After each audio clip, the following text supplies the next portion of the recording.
teman-temannya di mana saja berada. Kembali bersama Basi Bahas Sinema. Di sini kita akan membahas alur cerita film dan drama dari berbagai genre untuk menambah wawasan persinemaan kita semua. Silahkan klik tombol subscribe dan jangan lupa nyalakan notif agar tidak ketinggalan bahasan-bahasan sinema kita selanjutnya.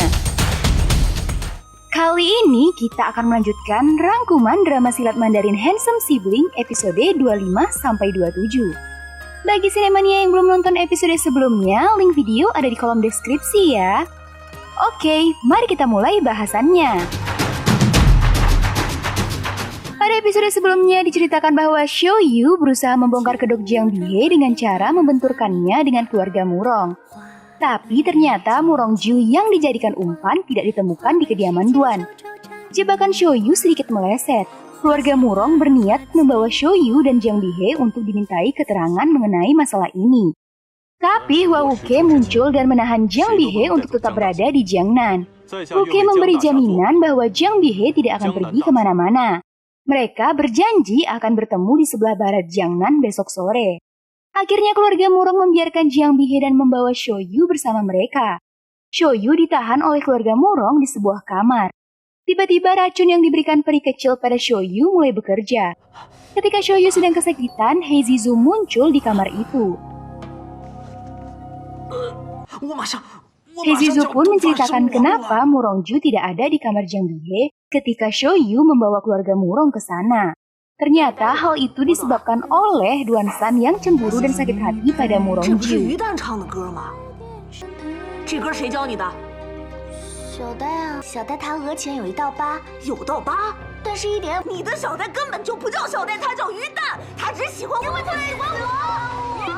Duan San mengusir Murong Ju di kediaman Duan. Xiao Yu kesal sekali. Kali ini rencananya berantakan karena dia lupa memperhitungkan perasaan wanita.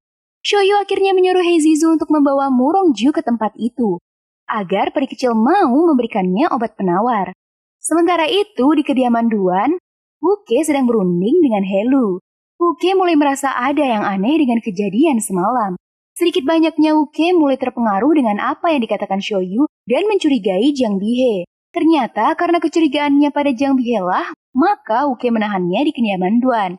Hari yang ditentukan pun tiba. Kedua pihak yang berseteru itu pun bertemu di sebuah barat kota seperti yang disepakati. Tapi Nan Gongliu dan Qing Jian tidak bisa datang. Hanya Murong Suang dan Murong San San yang datang ke sana. Hal itu membuat Wuke tidak ingin melanjutkan urusan itu, karena dia tidak mau bertarung dengan wanita. Murong Suang mengajukan usul. Mereka akan bertanding ketangkasan tanpa harus bertarung. Murong Suang menantang Wuke melakukan 3 hal. Jika Wuke sanggup melakukannya, maka keluarga Murong tidak akan memperpanjang urusan lagi. Wuke pun menyanggupi hal itu. Ujian pertama adalah adu tenaga. Wuke harus bisa bertahan dari dorongan beberapa orang yang dipilih Murong Suang. Wuke memang sangat mumpuni. Ternyata dia sanggup mengimbangi tenaga gabungan 18 orang pengawal keluarga Murong. Wuke memenangkan pertandingan pertama. Pada ujian kedua, Murong San San meminta Wuke membelikan kue beras ke kota Jiangnan dan harus kembali sebelum kue itu dingin. Syarat tambahannya adalah selama perjalanan ke sana, kaki Wuke tidak boleh menyentuh tanah. Dengan ginkangnya yang luar biasa, ternyata Hua Wuke pun berhasil melewati ujian kedua.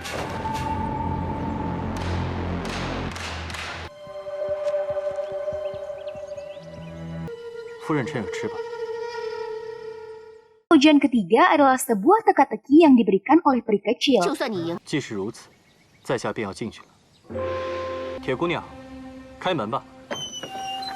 Wuke pun berhasil menyelesaikan ujian ketiga itu. Akhirnya Murong Suang mengakui kemenangan Hua Wuke dan mengajak rombongannya meninggalkan tempat itu. Di tempat lain, Murong Ju yang diusir Duan San dari kediaman Duan berjalan sendirian. Dia diganggu oleh 2 orang pria yang berniat jahat.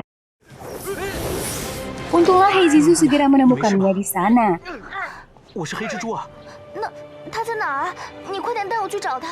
He Zizu mengantarkan Murong Ju ke penginapan Fulai.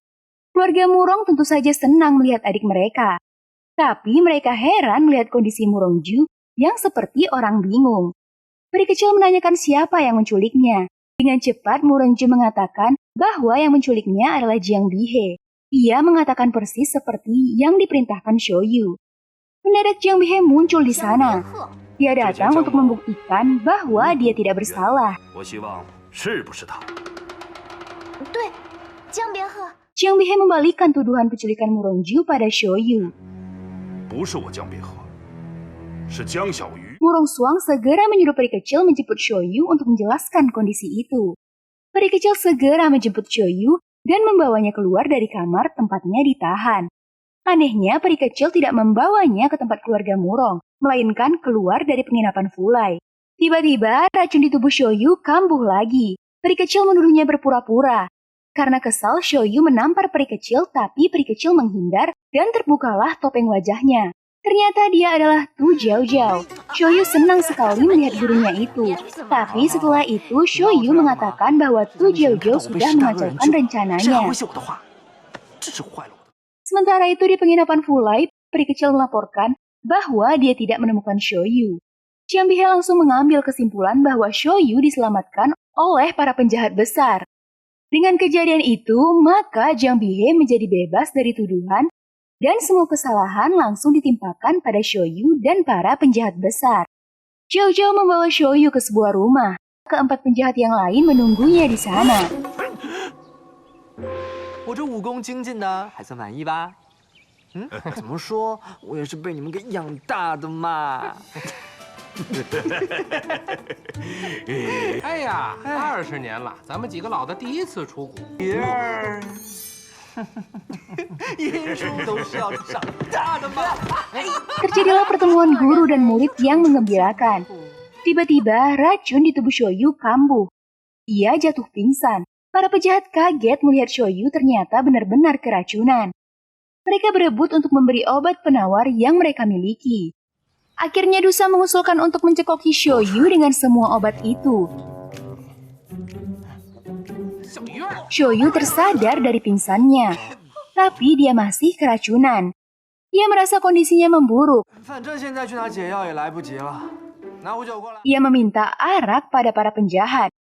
Setelah itu dia minta dihanyutkan di sebuah sungai. Para penjahat mengikuti permintaan Shoyu. Tapi tiba-tiba Yin Juyu mengatakan bahwa dia sepertinya melihat Yanantian. Mendengar itu kelima penjahat menjadi ketakutan dan segera meninggalkan tempat itu. Heizizu mendatangi Murongju di penginapan Fulai dan mengatakan bahwa racun di tubuh Shoyu sudah bekerja. Murongju turun ke bawah. Dia bisa menyebutkan nama-nama keluarga Murong yang ditemuinya. Peri kecil senang sekali. Ia menyuruh Murongju makan. Tapi Murongju malah meminta pakaian ganti. Peri kecil membawa Murongju ke kamarnya. Ketika akan mengganti bajunya, Murongju yang malu meminta peri kecil untuk keluar. Setelah peri kecil keluar, Murongju bukannya mengganti bajunya, tapi malah mencari-cari sesuatu. Sepertinya dia mencari obat pemunah racun khusus untuk Shoyu. Ketika dia menemukan obat itu, peri kecil kembali ke kamar. Murong berusaha melarikan diri. Peri kecil yang hendak mengejarnya dihalangi oleh Heizizu. Heizizu hendak membawa Murongju keluar dari kamar itu. Tapi Murong Suang dan Murong Sansan masuk ke sana. Mereka menangkap Heizizu dan Murongju. Ternyata Murongju mulai mendapatkan ingatannya kembali walaupun samar-samar.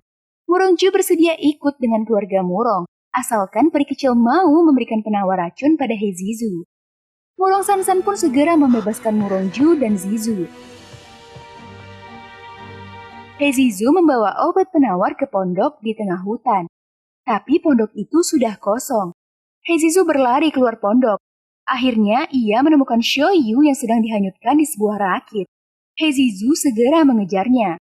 Heizizu membawa Shoyu ke darat dan menawarkan racunnya. Tak lama, Shoyu pun tersadar. Heizizu lega sekali melihat sahabatnya selamat. Sementara itu, Jiang Yulang sudah kembali ke kediaman Duan dan menemui Jiang Bihe. Yulang mengatakan bahwa dia melihat Helu membeli obat-obatan herbal setiap hari. Sepertinya ada yang sedang terluka parah di kelompok Hua Wuke. Sementara itu, Hua Wuke mulai mencurigai Jiang Bihe. 18年前江湖上从未有人听过江别鹤这个名。Tiba-tiba Jiang Bihe datang hendak menemui Hua Wuke. Wuke mengusulkan kepada Xinlan untuk membiarkan Jiang Bihe mengetahui tentang singa gila. Dengan begitu, maka mereka bisa melihat reaksi Jiang Bihe. Hua Wuke memperbolehkan Jiang Bihe untuk masuk ke dalam kamar. Hua Wuke memperlihatkan singa gila yang sedang tak sadarkan diri. Jiang Bihe terlihat cukup tenang. Ia menanyakan kenapa singa gila bisa terluka dalam. Wuke pun menceritakan kejadian di kuil Tianjing. Kemudian Wuke menanyakan kemungkinan pelakunya kepada Jiang Bihe. Jiang Bihe mengatakan bahwa hal sekejam itu hanya mungkin dilakukan oleh para penjahat besar dan Jiang Shoyu. Kemudian Jiang Bihe berpamitan pada Xinlan dan Wuke. Jiang Bihe tidak memperlihatkan ekspresi yang mencurigakan, tapi Xinlan dan Hua Wuke tetap waspada kepadanya. Keesokan harinya ada seseorang yang memasukkan racun ke ramuan obat singa gila yang sedang direbus Helu. Helu yang tidak mengetahuinya membawa ramuan itu untuk diberikan kepada singa gila. Tak lama Jiang Yulang mendatangi Wuke. Dia diperintahkan ayahnya membawakan ramuan herbal untuk singa gila. Setelah Yulang pergi, Xinlan pun memberikan obat kepada singa gila. Tak lama seorang pelayan bergegas membawa seorang tabib ke kamar Xinlan. Tapi ternyata singa gila tak bisa diselamatkan. Singa gila Tizen tewas sebelum Wuke berhasil menyingkap misteri pembunuhan di biro Shuangxi. Menjelang malam, Xinlan dan Wuke menyelenggarakan pemakaman singa gila. Keesokan harinya, Shoyu dan Hezizu sedang makan di sebuah restoran di Jiangnan. Ia mendengar ada suara ramai di luar restoran. Ketika Shoyu melihat dari jendela, ternyata itu adalah suara penduduk Jiangnan mengeluh-ngeluhkan Wuke yang sedang lewat di sana. Shoyu menjadi iri, egonya tersulut. Ia hendak mendatangi Wuke dan mengajaknya berduel. Bahkan Hezizu pun tak bisa menghentikannya. Shoyu menghadang Wuke dan Xinlan. Ia menantang Wuke, tapi Wuke mengatakan bahwa dia tak akan membunuh Shoyu hari ini. Karena Shoyu terus mendesak, akhirnya Wuke mengajaknya bertemu di pemakaman Chengnan pada malam nanti. Di kediaman Duan, Jiang Bihe menceritakan siapa Yudan sebenarnya pada Duan Heivei. Duan Heivei sangat berterima kasih pada Jiang Bihe. Duan Heivei berniat mengadakan perjamuan untuk ulang tahun Jiang Bihe yang hanya beberapa hari lagi. Malam harinya Shoyu menemui Wuke di tempat yang sudah ditentukan. Ternyata Wuke menunggu Shoyu tepat di depan makam Tizen. Hua Wuke mengatakan ada hal penting yang harus dilakukan. Ia menawarkan gencatan senjata pada Shoyu selama 3 bulan. Kemudian Wuke menceritakan pengalamannya bertemu dengan Tizen. Akhirnya mereka berdua bersepakat untuk membuktikan bahwa Jiang Bihe adalah dalang dari semua kekacauan di Jiangnan. Hari perjamuan Jiang Bihe pun tiba. Para tamu penting berdatangan.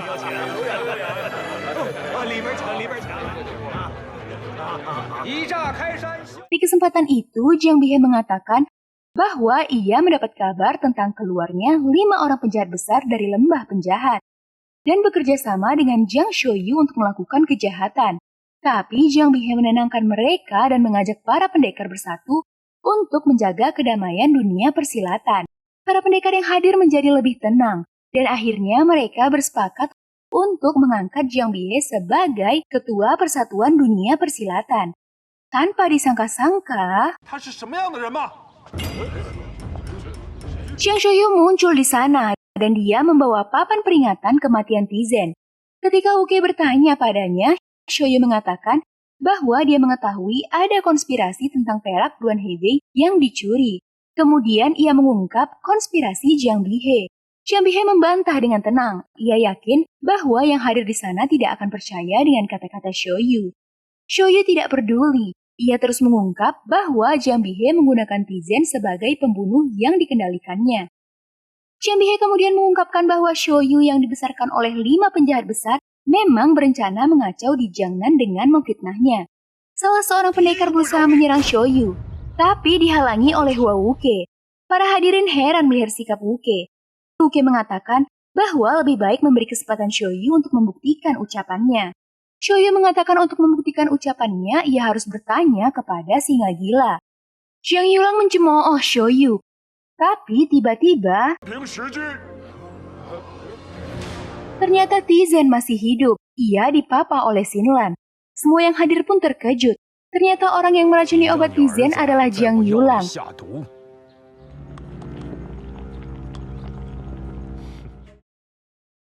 Hua Wuke yang mengetahuinya mengikuti permainan Yulang dengan berpura-pura memberikan obat itu kepada Tizen. Kemudian mereka mengumumkan bahwa Tizen sudah mati dan membuat makam palsu. Tizen menceritakan bagaimana ia sampai jatuh ke tangan Jiang Bihe. Ternyata pendekar yang ditolong Tizen waktu itu adalah Jiang Bihe. Ia juga yang mengendalikan Tizen dengan akupuntur hipnotis, sehingga Tizen tanpa sadar melakukan semua yang diperintahkan Jiang Bihe.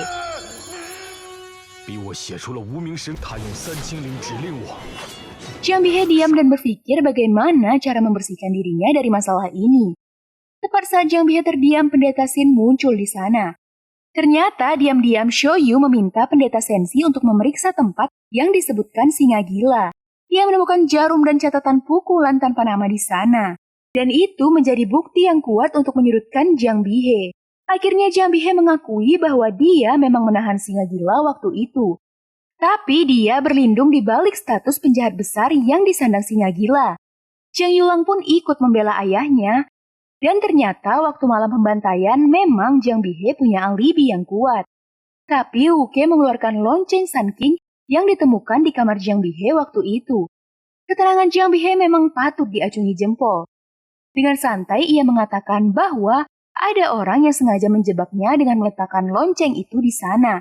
Tapi Jiang Yulang yang sudah mulai merasa terpojok menyerang Wuke dengan jarum rahasia. Dengan mudah Wuke mematahkan serangan itu.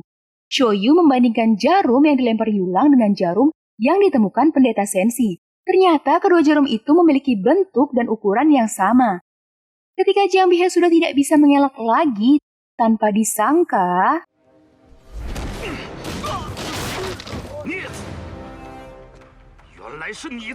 ia menimpakan semua kesalahan itu pada Jiang Yulang. Dan anehnya Yulang pun mengakuinya. Jiang Bihe mencabut sebelah pedang dan berusaha membunuh Yulang. Yulang menangkis dengan tangannya sehingga tangan itu putus ditebas pedang Jiang Bihe. Kemudian Duan Heivei dan pendeta Sensi memegangi Jiang Bihe agar tidak membunuh Jiang Yulang. Akhirnya Jiang Bihe tidak jadi membunuh Yulang, ia hanya mengusir Yulang dari Jiangnan. Sungguh pengorbanan yang luar biasa. Jiang Yulang terpaksa mengorbankan satu lengannya untuk menutupi kebusukan ayahnya. Dan Jiang Bihe pun tega untuk mengorbankan anaknya demi menjaga reputasinya.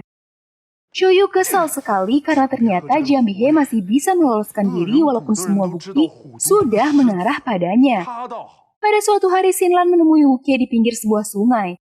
Ia berencana untuk berpamitan pada Wuke karena ingin membawa ayahnya pulang. Ia juga mengungkapkan kalau ia senang melihat Wuke dan Shoyu bisa berteman. Tiba-tiba seorang pria tua yang sedari tadi duduk di atas sebuah pohon mengomentari percakapan mereka. Wuke kaget melihat pria itu bisa mendekati tanpa diketahuinya. Sementara si pria kaget melihat Wuke yang sangat mirip dengan orang yang ia kenali.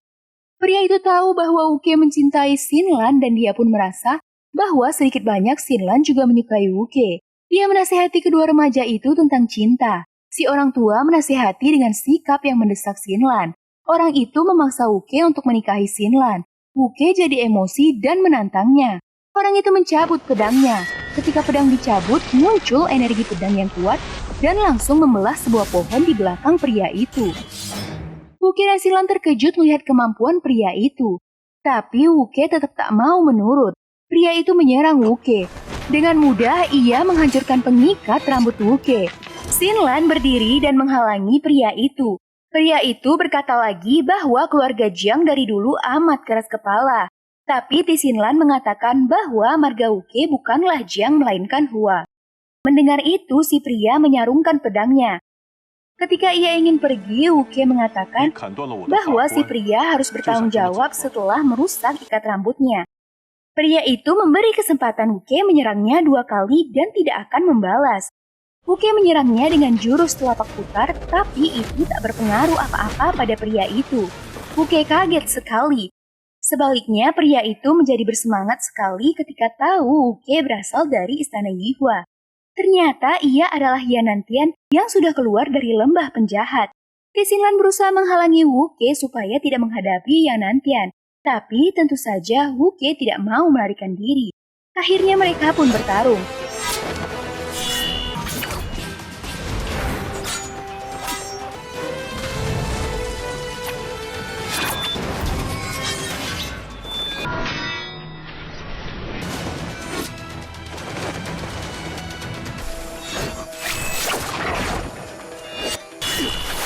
Energi pedang Yanantian berhasil menumbangkan Hua Wuke.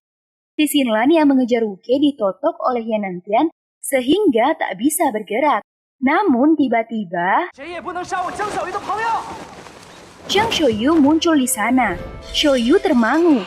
Ia ingat pada pedang berkarat yang dipegang Yanantian. Sadarlah Xiuyu bahwa yang di depannya adalah Yanantian yang dulu dipanggilnya sebagai si periuk obat. Setelah melepas kangen, Yanantian menyerahkan pedangnya dan menyuruh Xiuyu membunuh Hua Wuke untuk membalaskan dendam orang tuanya pada istana Yihua. Namun Xiuyu mengatakan bahwa dia tidak bisa membunuh Wuke sekarang, karena dia sudah berjanji untuk berdamai dengan Wuke sampai 3 bulan ke depan. Bahkan Xiuyu juga memohon ampunan untuk kelima penjahat besar. Bagaimanapun juga jahatnya mereka, tapi merekalah yang sudah membesarkan Xiuyu. Yanantian tak bisa berkata apa-apa lagi. Setelah itu Yanantian berpamitan dengan Zhang Xiuyu dan menyuruh Xiuyu menemuinya di Zhenjiang. Begitu urusan Xiuyu selesai. Bagaimanakah kisah Zhang Xiuyu dan Hua Wuke selanjutnya? Apakah mereka masih akan tetap saling bunuh 3 bulan ke depan? Akan kita lanjutkan pada episode berikutnya. See you guys!